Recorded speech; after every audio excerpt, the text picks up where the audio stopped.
ট্রেনে উঠে এইভাবে আমাদের না খেয়ে থাকতে হবে ভাবতেই পারিনি। খাবার না খেয়ে আমাদের সকলের নাজেহাল অবস্থা। আসসালামু আলাইকুম বন্ধুরা, তোমরা সবাই কেমন আছো? আশা করি খুব ভালো আছো। আমিও ভালো আছি, সুস্থ আছি, আলহামদুলিল্লাহ। আবারও চলে এসেছি আমি দুষ্টু মিষ্টি আমার লাইফস্টাইল ভিডিও তোমাদের সঙ্গে শেয়ার করতে। সকলকে জানাই আরও একটি নতুন ভিডিওতে স্বাগত এবং অনেক অনেক ভালোবাসা। আশা করছি আজকের ভিডিওটাও তোমাদের খুব ভালো লাগবে। সারাদিন ঘোরাঘুরি করে ভেবেছিলাম আমাদের রাত্রি 10টার সময় ট্রেন আছে, ট্রেনে উঠে পড়বো, কিন্তু ট্রেন 10 ঘন্টা লেট করার কারণে পরের দিন কিন্তু 8টার সময় ট্রেনে উঠছি। ট্রেনে উঠে দোয়েলকে জিজ্ঞেস করলাম, এই 3টা আমাদের সিট তোমার কি পছন্দ হয়েছে?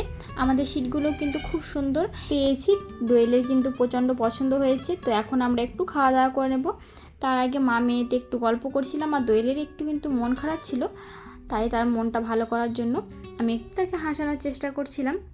আমার মাও কিন্তু এখানে বসে পড়েছে। চলো একটু খাওয়া দাওয়া করে নেব এবার। মা সাদা চিড়ে খাচ্ছে আর আমি চিড়ের সঙ্গে একটু চানাচুর মিক্সড করেছি নিয়ে দোয়েল আমি খাচ্ছি। আর এখানে কিন্তু একটু স্যালাড বিক্রি করতে এসেছিলো, তাই এটাও কিনে নিলাম। এটাও একটু করে সবাই মিলে খেয়ে নেব।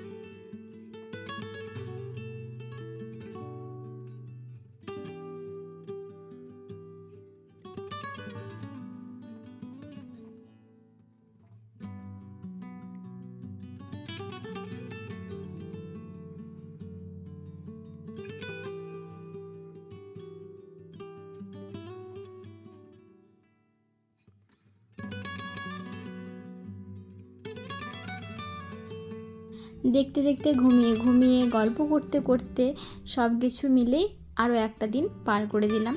তো পরের দিন সকালেও কিন্তু সেম খাবার খাচ্ছি। এই যে দেখতে পাচ্ছ, আবারও এই স্যালাড বিক্রি করতে এসেছিলো, সেটাই কিনেছি। আর ট্রেনের কোনো খাবার কিন্তু আমরা নিইনি। আর ট্রেনে যে খাবারগুলো বিক্রি করছিল সেগুলোও কিন্তু আমাদের পছন্দ হচ্ছিল না, তাই আমাদের কাছে যেগুলো শুকনো খাবার ছিল সেগুলো খেয়েই কিন্তু খিদে মেটাতে হচ্ছিল। কিন্তু দোয়েল ভাত খাওয়ার জন্য বায়না করছিল, তাই 1 প্লেট ভাত আমরা এখানে নিয়েছিলাম। দোয়েল একটু সামান্য খেলো, কিন্তু ভাত খেয়ে টেস্ট পাচ্ছিলাম না, কেমন যেন লাগছিল, খেতে ইচ্ছেই করছিল না।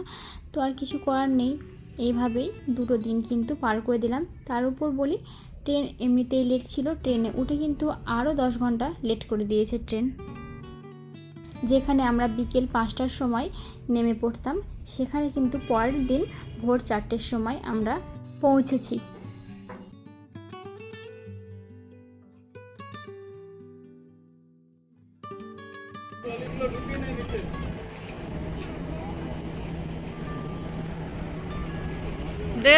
কোথায় এসছো? চলে এসছো বাড়ি? কেমন লাগছে? ভালো?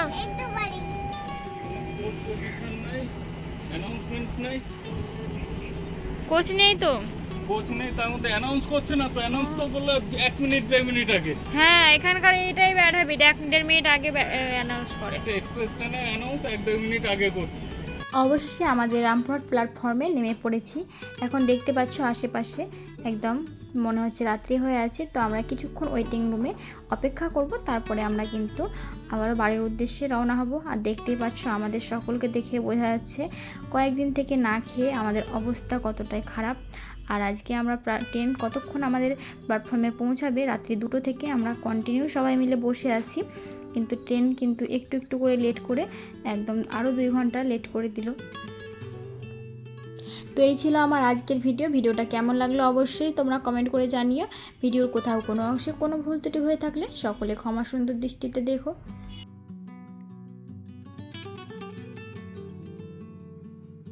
রামপুরহাট স্টেশনের বাইরে দাঁড়িয়ে আছি, এখানে অনেকগুলো অটো থাকে, সেই অটোগুলো করে ডাইরেক্ট ভাবছি নলহাটি পৌঁছে যাব।